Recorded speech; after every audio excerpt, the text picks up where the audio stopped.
I'm sorry to rattle on about that, No, but it really is a situation that there's no company in the world that does what we do.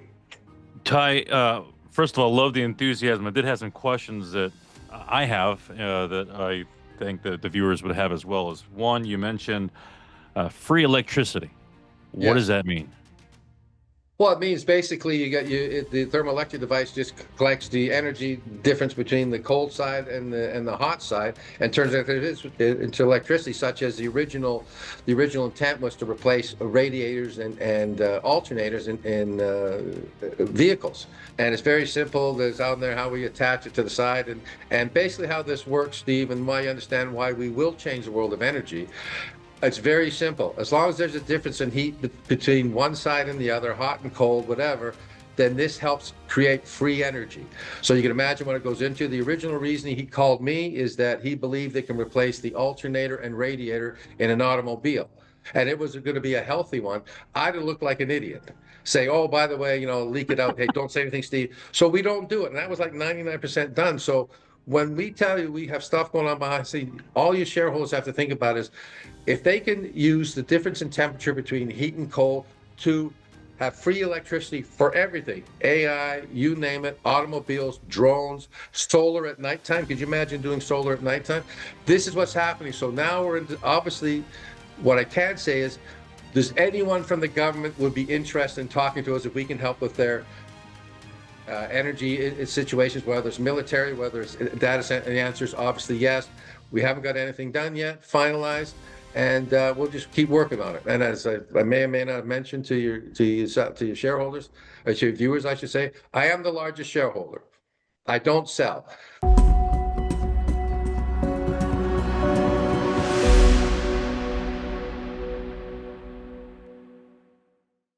Good day. Welcome back. Today we've got a guest from First Tellurium, Tyrone Docherty, President and CEO. How are you, Ty?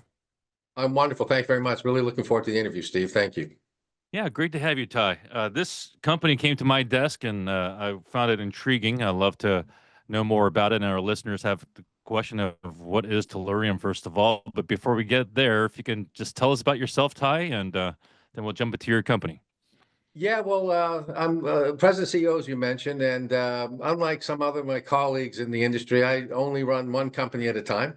I guess the guys that run two or three are much smarter than myself. So that's been my philosophy. I'm the largest shareholder. I don't sell.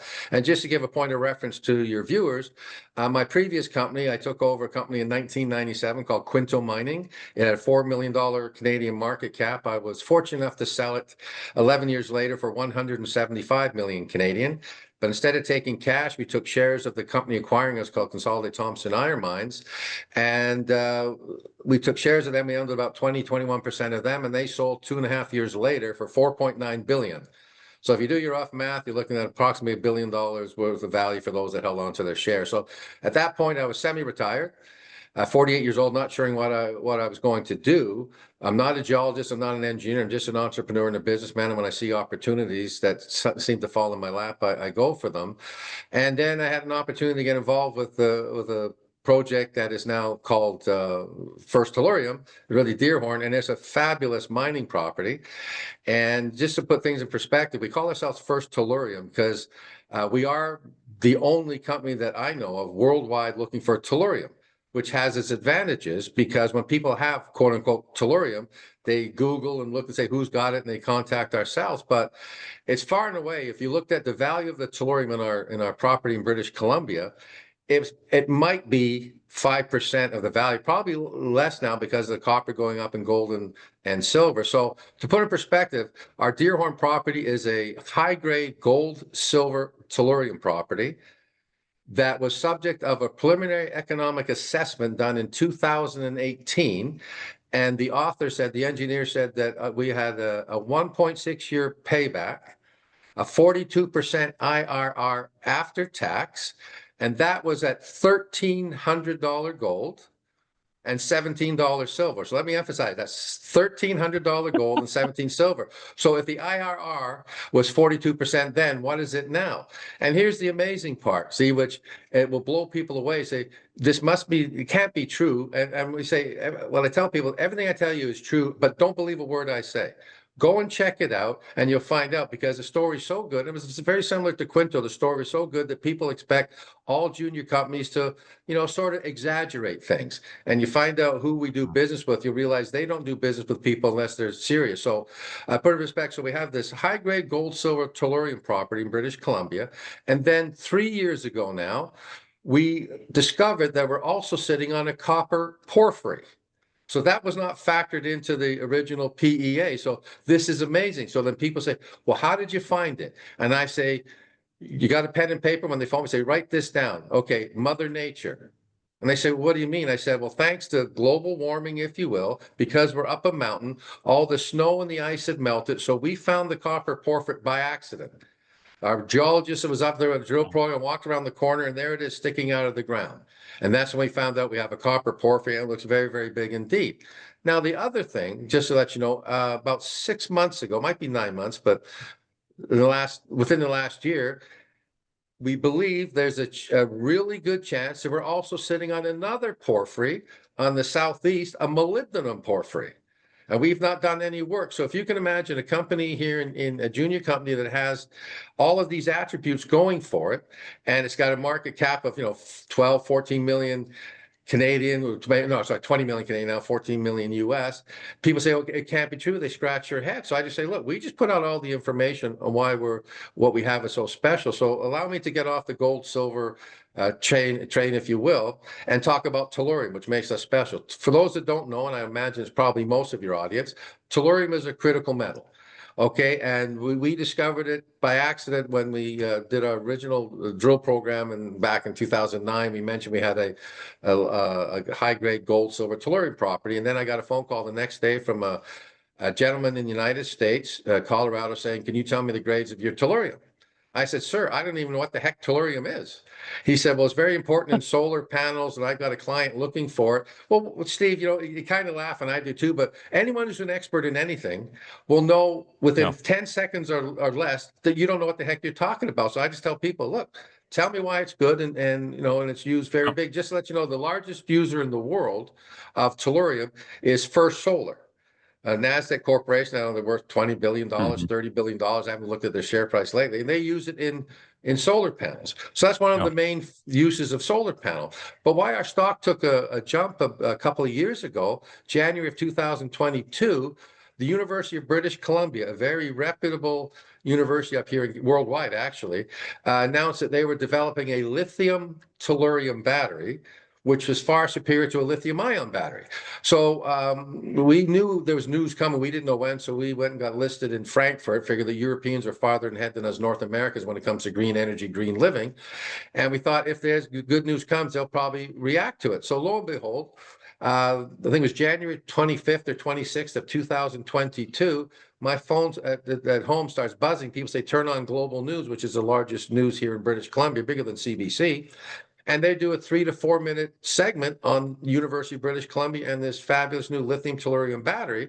So we had a partnership with one of the suppliers, or one of the people working with University of British Columbia. So the next day we put it out, the news release from the University of British Columbia. But I should say, by the way, Steve, not to make your clients feel any less educated when it comes to tellurium, no one knew about it. So our stock price for the previous 6 months or so was averaging between 15 and 18 cents Canadian, and our volume was about 500,000 shares a month. Not a day, a month. And then this news comes out, and our stock went from 18 cents, went to 71 cents the very next day, and pulled back an average between 55 to 65 cents a shares a day, trading between 3 to 5 million shares a day, which is a far cry from 500,000 shares a month. And the Europeans were just embracing it like mad, because they understood if you have a better battery. There was a number of reasons why it was better than a lithium ion, which I don't have time to talk about, but just one of the main reasons, it doesn't catch fire. Forget everything, all the other 4 things that are superior for it, the size-wise, more energy, it doesn't catch fire. So that's kind of an important part. But anyway, so we put that out there.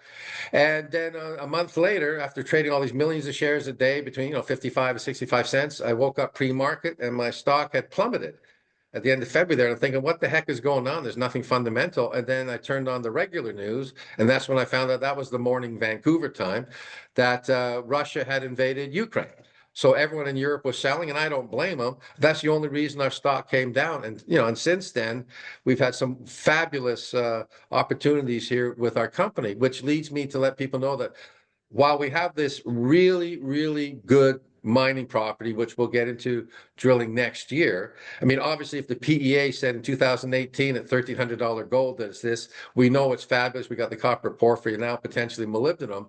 But for the last year and a half, 2 years, we've created a subsidiary called PyroDelta Technologies, PyroDelta Energy, by the way, that we own 75% of.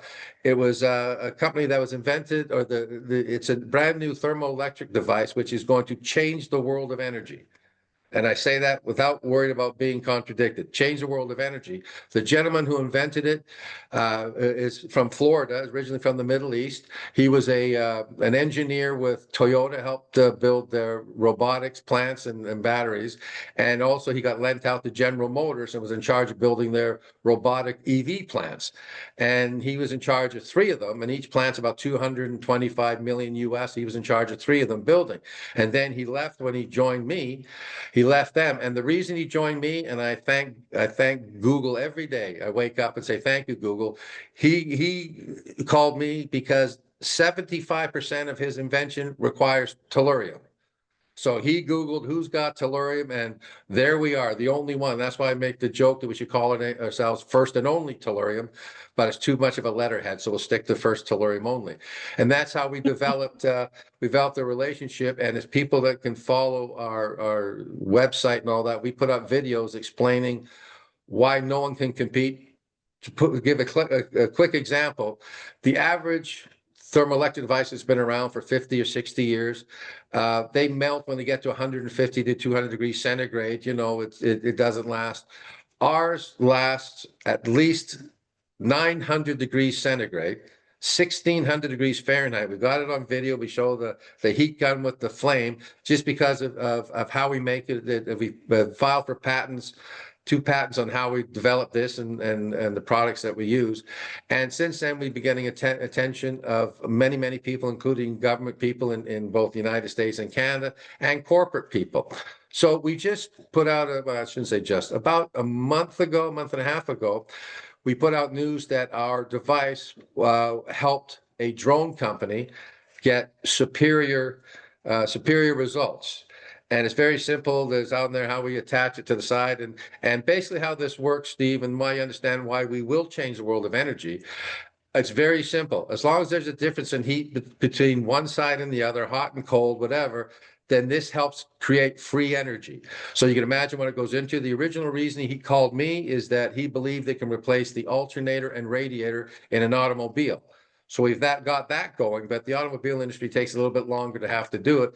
But since then, we've talked to people in the drone industry, in AI data centers. They're approaching us, AI data centers and people that do Bitcoin, because no one else in the world has a device that is in tubular form, which would help with the fluids that are required by it. So when people phone me, the ones that know me forever and have been large shareholders, they just say, hey, like, everything going on? I said, everything's fine, but here's the difference between ourselves, Steve, and virtually every other junior company.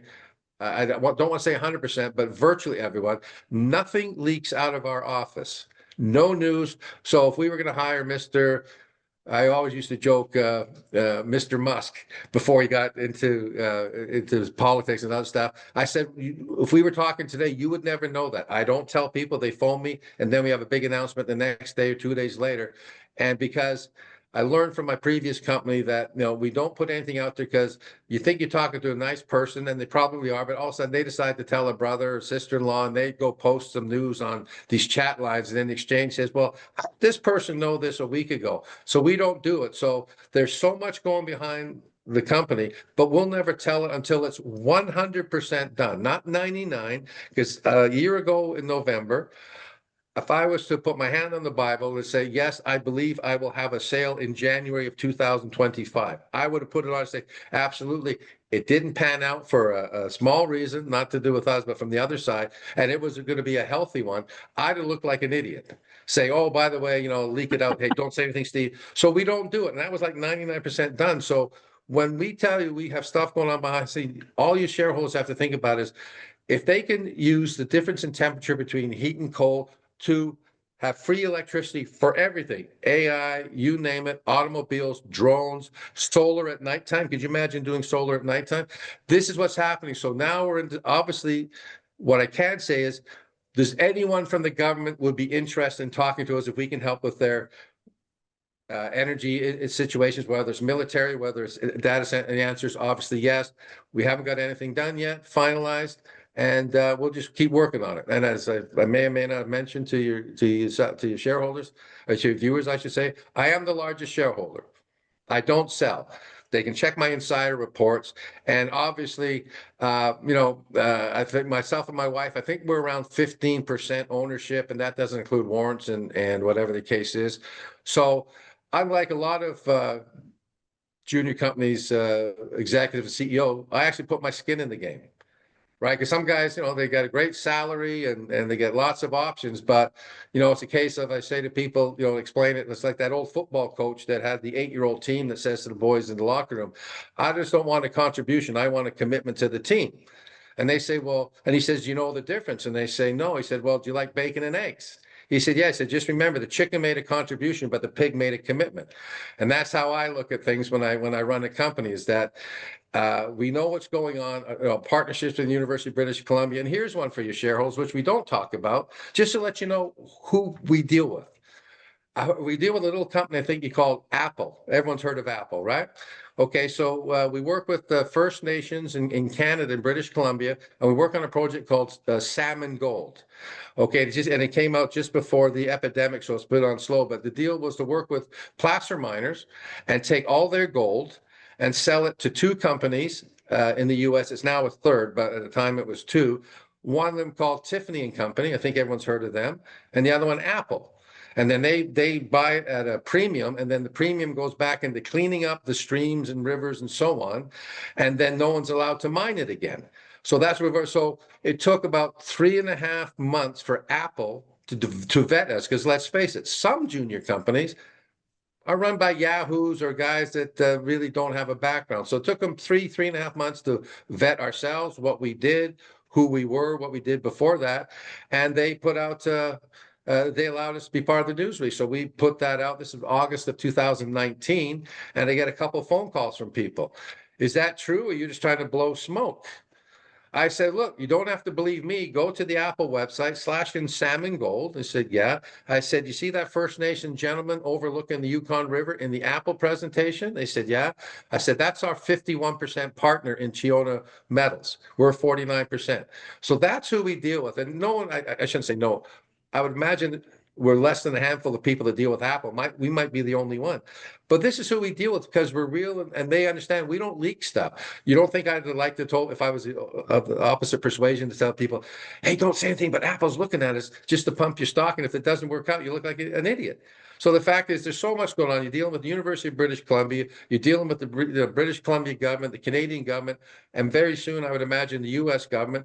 And now it's based on this energy-saving device, which there is no one else in the world that can do it. So I'm sorry to rattle on about that, but it really is a situation that there's no company in the world that does what we do. Ty, first of all, love the enthusiasm. I did have some questions that I have that I think that the viewers would have as well. As one, you mentioned free electricity. What does that mean? Well, it means basically the thermoelectric device just collects the energy difference between the cold side and the hot side, and turns it into electricity, such as the original intent was to replace radiators and alternators in vehicles. And so that we've done that. We have a prototype vehicle driving around, but we realized, even though our partner Michael, the inventor, was working for Toyota when he left, is that he understands that they move at glacial pace when you're dealing with automobile companies, as opposed to drones and whatever that, and battery companies. And okay, let's get going, boom. And so it's an opportunity. But it's just basically harnessing the difference in between the heat and cold, cool side, and turning it into electricity. No Uh, moving parts, no yeah. moving parts, all sourced in North America. And we just, I think we put out a news release last week, which I think will probably, I'd say shock. I don't want to overdo. I think we'll get your viewers to have a look at. We put out a news release, a quote that our invention, we've set to get for trademarks worldwide, is that no one can compete with us, even China, on the cost. And China can't even produce a prototype as good as ours. It's an inferior one, but they can't even compete price wise because of our capillary casting method that we got for patenting. So it really is an unbelievable story. So it's a case of someone say, hey, I remember this old fella there in Canada talking to us when we were like 14, 15 cents US, and here they are 6 months later, a year later, and all these contracts are lined up or government thing, whatever the case is. It's just amazing. You really don't have to have a stretch of imagination. Say, if you can provide energy using thermoelectric to areas that previously have difficulty, like for an example, one of the things that came out of the blue, we just actually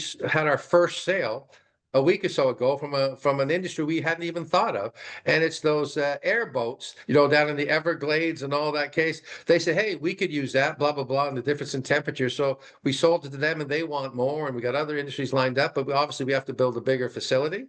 And do we do it ourselves, or do we hook up with one of these manufacturing companies, and we deal with the the NSRs, whether it's for the mining, for the automobile industry, another one for the drones, another one for the cryptocurrencies, another one for solar, whatever the case is. And the thing that I think baffles some of these companies, Steve, is that I know, because I've been in this industry for 40 years. I know I don't look it. You probably thought I was mid-30s, but I've been in this business for 40 years. Just turned 60. I'll be 66 in a couple of months. Anyways, a lot of these guys are used to having junior companies jump fall on their knees and take any offer they get. And I'm not like that. And the reason for that is because I did reasonably well with Quinto Mining. We're not ever on the grapevine ready to rot and fall down. If the company needs some money or not in the middle of a financing, I'll throw it in there and loan it to the company. By the way, at zero interest, just to let people know, I don't charge. If the company needs it, they'll pay me back whenever the case is, right? So it's a case we go like that. So a lot of these big companies aren't used to that, and the one beauty, Steve, I'm an entrepreneur, like I mentioned, right? Is that I understand the best time to do a deal is when you don't need to do a deal, number one. But if you have multiple industries that want your device, it makes it easier to say, well, okay, what do you want to do for it? If you only have one industry and you have to, there's basically only one buyer, two buyers, you don't really have a lot of opportunity to negotiate. With us, we know that the AI data centers are interested because we can solve their problem energy-wise. We know that the Bitcoin farmers are, I should call it crypto. I'm not allowed to say Bitcoin, crypto miners. Because I've been on those conversations with our partner and inventor. And I just sit there and I put on fake glasses so it makes me look more intelligent. And I just nod my head saying, oh, this makes sense and I hear the question. So now we're through that. The fact that we did the announcement on the drone about 3 or 4 weeks ago, and then we did a follow-up, say, oh, by the way, we forgot to mention all that approval came from a third-party testing. It wasn't us saying, hey, we've done this with the drone and this, that, and the other. So it really goes a long way. And then when we got the sale to the airboat company out of the blue, and they want more, I said, well, we don't have enough product right now. We have to get a manufacturer. So it just goes on and on and on. And then while I really expect we'll have some major news on that front in the next few months, if not next few weeks, then we can look forward to go and drilling the heck out of our property, because our property is fabulous. And I mean fabulous, and I don't have to repeat about the PEA. So a couple questions. One, the PEA was done in 2018. 2018, yeah. When was your partnership with PyroDelta formulated? About 2020, I think late 2022 or early 23. Okay. So that PEA, we're not even counting the discrepancy in gold and silver price. Correct. But that PEA was done prior to your ownership and partnership of PyroDelta Energy. which True, the company and now owns 75% of. 75% as we speak today, yes. And also before we confirm sitting on a copper porphyry, which everyone wants, right? Right. And now, as I said, in the last 9 months, certainly in the last less than a year, is it looks like we have another porphyry down to the southeast, a molybdenum porphyry. And just so that you know, tell people I like to deal with the best people I can, right? I don't need any yes men to say, oh, let's go drill here and there. Because unfortunately, being in the business 40 years, you understand there's some geologists that'll paint you a wonderful picture just so that they get employed and all that. So my qualified person is Dr. Lee Grote, professor at University of British Columbia. He's he's actually the same age as me, I believe, or a year younger. And prior to getting involved with us in public companies, he picks and chooses. He was working a consultant for the governments of Japan and India. And they were looking to say, hey, we look some minerals and all that. Then after Japan realized that they kept getting introduced, not through Dr. Grote, that they were meeting all these CEOs of junior company promising the world. They thought, well, let's just go to the university and we'll deal with someone that's reputable, isn't about to give us the wrong story. So Dr. Grote is world famous, and he absolutely loves our property. And he said, you got to drill that copper. And I said, great. I said, but yeah, I have to understand one thing, Dr. Grote. What makes sense to me, and because I want to make sure I do things properly. As I say, I never sell, I buy. But I'm living with one of the largest shareholders. So I better do stuff properly because I don't want to hear about that every night from my wife saying, why did you do this? Why did you do that? Right. So I expect revenue from the PyroDelta. I would say substantial revenue, certainly revenue coming this year. So going forward, we can drill and drill and drill without having to go and do a bunch of financings down the road. We'll probably have financing in the not too distant future on our terms.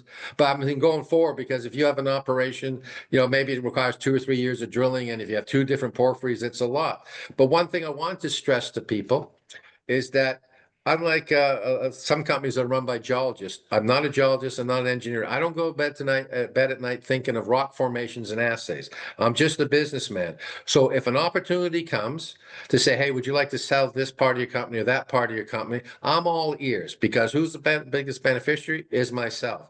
And when I mentioned I sold the company Quinto back in 2011, I'm losing all track. Anyways, it was done at the Masters Golf Tournament, and negotiations lasted 10 minutes. Not 10 weeks, not 10 hours, not 10 months, 10 minutes. We were sharing a house there in Augusta, and the company that acquired us gave me an offer on the dinner on the Saturday night. We were sharing a house, and I said, thank you very much, but I counter offered. And we shook hands. When I say it was 10 minutes, that might include would you like a refill on your coffee? I don't have to kick around and do things. I'm in a good position. And I can tell you that as good as Quinto was, it has nothing on this company. I mean, nothing on First Tellurium. And people just have to take off it's hard to believe. I say, yeah, don't believe me. Go and do your dues. So find out the University of British Columbia has that. If we have a deal with working with Apple and Tiffany 5 years ago, away we go. All right, Tiffany, or not Tiffany, Ty, I got some questions here. Yeah. One, you mentioned that it sounded like you said, correct me if I'm wrong, that you come upon Tellurium by accident. Excellent, correct. So you are a Tellurium focused company. I know that you've got Dearborn in British Columbia. Do you also have Tellurium in Klondike, Colorado? Yes. And by the way, if you have time for that, let me explain that situation. If you have a couple minutes. Before we do, go ahead. Why don't you go ahead and explain that?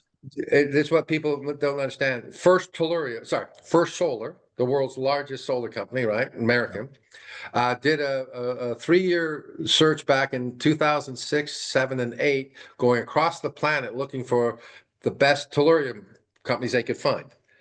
Okay, and in 2010, they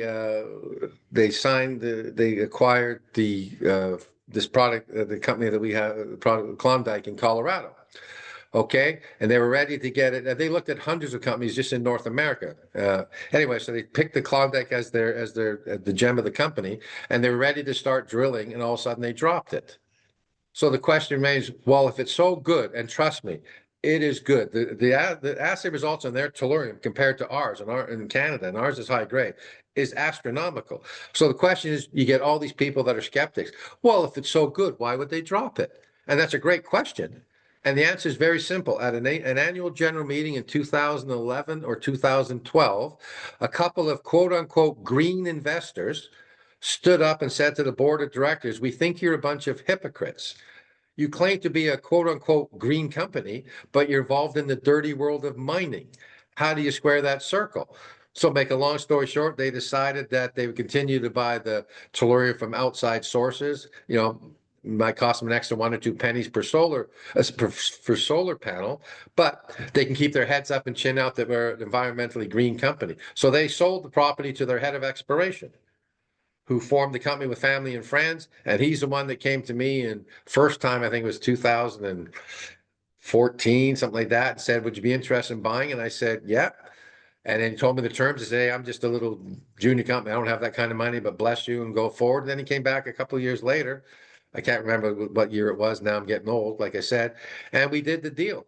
So we say to people, again, it's not me saying how good this property is. Yeah. First Solar did it, and they dropped it. So it's we're blessed to have two phenomenal properties.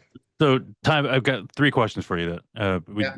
I do have time for 3 more questions that I'd Okay. love to make sure we get answered, because these are the questions that I know that some of us have, because I've got them. Yeah. One is, you came across tellurium by accident in Dearborn. Right. You weren't expecting it, and then you became a tellurium company, First Tellurium. Yes. Yeah. You say that you're the only junior company that you're aware of that focuses on tellurium. Yeah. Now, I don't know if this is how I know that tellurium has been identified as a critical mineral by Canada, U.S., and is used for solar panels, semiconductors, thermoelectric devices, and all that stuff. Yeah. Yeah. But if it's one is I'm hearing is critical. Two, I Yep. hear you saying you discovered it by accident. Three, Yes. I hear you saying that uh, that you're the only one that focuses on tellurium. Now, Mm. is it possible, just as equally possible, that a lot of these other junior mining companies have tellurium, just like you have gold, silver, tellurium, copper, and you'll Oh, come across yes. things that so like, is it Yeah. possible that other companies have tellurium, and what sets you apart? Is it mostly, or is it only PyroDelta, and that's what gives you the cutting edge, or PyroDelta as far as the thermoelectric device? yeah? Is that what you So, mean? like, what gives you the edge? Like, what, Oh, okay. If I second can, tellurium, yeah, right? Yeah, perfect. go Well, ahead, let me please. address your first question about other junior companies having. I have no doubt that junior companies, medium companies, large companies have some tellurium. Okay. Yeah. But the difference is, I should have mentioned that in my long preamble. My mother says I was vaccinated with a gramophone needle, so I taught. Is that you cannot make a company, a project profitable based on tellurium. Ain't going to happen. So you need these other minerals to make it go. And I should have said that the tellurium that we have Mhm. is mixed in with the gold and the silver. It's not Yeah. a separate property. By the way, we have tungsten as well on the property, but I don't want to get into listing what we got tungsten, Another because people won't another believe critical it. mineral. That's a kicker for you, right? Yeah, but people won't believe. Say, how is it possible? So anyway, so we discovered the tellurium because of it's in with the gold and the silver, and we're basically, if you were to look at our company, you say the Dearborn is a silver company, silver property, high grade silver. Okay, and Yeah. the gold is high grade, but the silver obviously there's more to it, and the tellurium happens to come with it. We know that the metallurgy was done back in the 60s, but sorry, back in the 80s by Tech Corporation, who had this, and they separated the all the minerals of the gold and the silver and the tellurium at the time, and so we know that's what makes us possible. If we didn't have high grade silver or high grade gold, we wouldn't be talking about it. Right. So that's where we're at. And I just brought up Tech. So if you have a minute, just let you know, Tech Corporation was dealing with this in the 1980s after it had been put in abeyance by a government there that couldn't have any work because it was close to the watershed and so on. Anyways, they did a deal, and they did some exploration work, and they did the metallurgy. So when I acquired this property, could you imagine, Steve, how lucky I am? Not only did they have good drill results and we could follow it, the metallurgy was done. And that's one question people always have. Well, there's always red flags. No, metallurgy's been done. So we have. So then the question: why did Tech leave? Right? If it was so good, and Tech left because they didn't like the way the provincial government was coming down on mining for them. And it was a small, high-grade property they left. It wasn't their big, colossal property. But I will say this, as I've said to people, had Teck known in 1989 that when they were sitting on a copper porphyry a few miles away, there's no way they would have dropped it. Right. But it was covered by snow and ice. And as I said, it wasn't for Mother Nature, we never would have found it. So it's better to be lucky than good. And I've always been very lucky. The people I deal with are very good. And I'm just up front, like talking to you, Steve, is the way I talked when I sold my company at the Masters Golf Tournament. There's no reason to hide, because if you have a reputation, and people say, oh, so he said this, he said that, then it's done. I've been 40 years in here because I deal with very, very good people. And even though I'm not a geologist, I know how good these properties are. But while everyone wants to go drill here, drill there, I've developed this PyroDelta company that I believe is going to be worth, well, I'm not allowed to say it, but I mean, if someone were to take a guess and say it's worth multi-millions, I say, in my opinion, that's on the downside. If you can change that. So my question is, so why I focus on that? Now people know who we are. Now I can go back, because we really can't do any work on our property till mid-July because we're up a mountain. So I got, we'll do some work on Colorado this year in the meantime. And then we have two companies. And because it's in the United States, the Colorado, I don't have to give people the geography lesson, but the U.S. government helping push critical mineral properties in the United States. So I'm sure they'll know who we are. All right, so Ty, I've got one critical question that's been on my mind. Okay. You've got the attention of Apple, the Canadian government. Yeah. You've BC government. And you've got Tiffany. And that was 6 years ago, right? 75% ownership of PyroDelta Energy, which you telling me that gives you the edge. You got the, people can Google salmon gold, the tubular form. I'm not going to pretend understand the PyroDelta, but it sounds like you got something that other people don't. Absolutely. Why, if two questions, one is if you can, why is your value not higher than it is? Oh, I think I answered that in the beginning, because people don't believe. I don't want to call them sheep. Please don't get me wrong.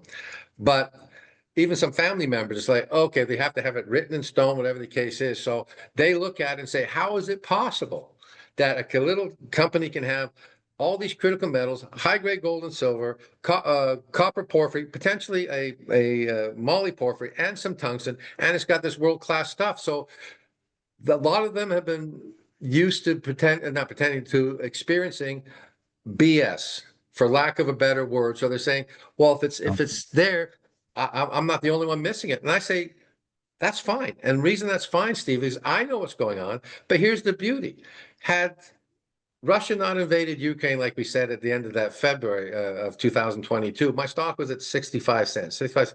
Where would my stock be now? I'm not sure, but I wouldn't be able to do private placements at 9 cents or 11 cents or 14. So I don't mind, because I know what's coming. And as I said, when I sold Quinto, it was a 10-minute conversation. And this company, First Tellurium and PyroDelta, which is a private company, is in a much better situation. It's not even comparable. So I'm saying, so it doesn't matter to me. So, I happen to have a few bucks. Any other every financing we do, I make sure I participate, and usually my wife does. And at one point, someone says, "Hey, would you be interested in making a sale?" And I listen to everyone.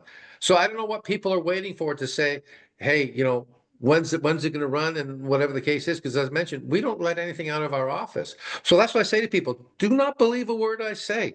Go and check yourself, and then say, boom, the PEA from 2018, I believe, is on our website. I mean, that's it. So all I'm dealing with, people say, I don't get it. But I don't know what Microsoft started out selling to their buddies in back, way was in 1976 or whenever it was. But that's just the way it is. Ty, do you have just one more question? If you can tell me about your share structure, shares outstanding, fully diluted, how many shares are owned by insiders, institutions, and then lastly, if you can tell me about your ticker, website, and how people can reach you. Yeah, don't have any institutions yet, right? I mean, because no one really knew about Tellurium, but they'll know soon. So I believe the last one I saw was a deck we're doing now. I think it was 117 million shares out, and I think fully diluted, I'm guessing around 130 million, Steve, something like that. Myself and my wife, I think we own, as I mentioned, 15% or so. So do your math on that. So 15% of 117 or whatever the case is. So 15, 16, 17 million shares. I don't know. And as I mentioned, I think it's important to mention I don't sell. Like, it's like, why would I sell it 20 cents Canadian, whatever, if what I know is going to happen? I mean, it's unbelievable, and so what was the other part? No institutions, because they don't know us yet because we're small. Yeah. And by the way, one thing I should mention that I do tell some of the shareholders that phone in, they ask a question: has anyone approached you with financing? The answer is yes. I've been approached by many people. I don't take it. Because I say, what are you going to do for my shareholders? You want to get in cheap and you want to flood the market and blah, blah, blah, but what are you doing? Right. And if I think, and I have to use the word, I think there's a chance someone will come along and say, hey, can we buy part of PyroDelta, or can we buy this, or can we do that? And maybe we split off the mining company side from the Yeah. technology side. I don't know. So, we're dealing with some big people, but as I say, they're not used to a junior company saying, hold on a sec, we're going to move on our terms.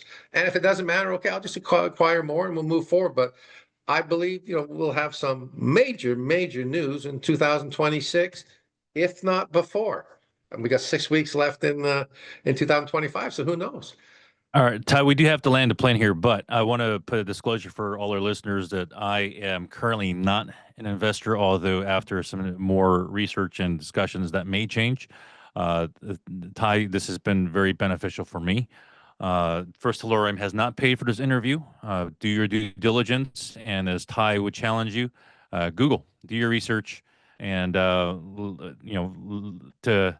do your research. And Ty seems pretty confident you'll like what you see, is what the impression I get. But Ty, for people who are looking to follow your story, learn about you, contact you, they might have questions that we haven't addressed here. How can people reach you? If you can talk about your ticker, your website, and point of Yeah, contact. website is firsttellurium.com. Our symbol in Canada is FTEL, FTEL, and in the US is FSTTF.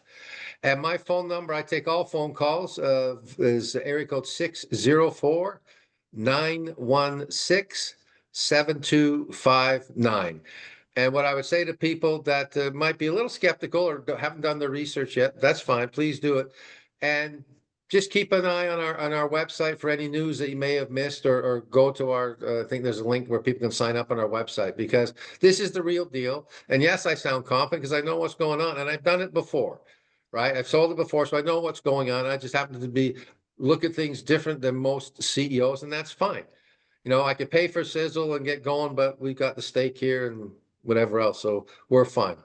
And by the way, Steve, I look forward to you becoming a shareholder, because I know there's not very many companies like ours as juniors, and we are the only one in the world doing what we're doing. So that's one of the heads up. And I really appreciate the time you took to ask me those questions. Ty, it's been fun. I learned a lot, and I hope our listeners benefit. Again, I cannot give financial advice, but do your research, and hopefully this interview was beneficial for everyone. Thanks again, Ty, for your time. Much appreciated. Thank you.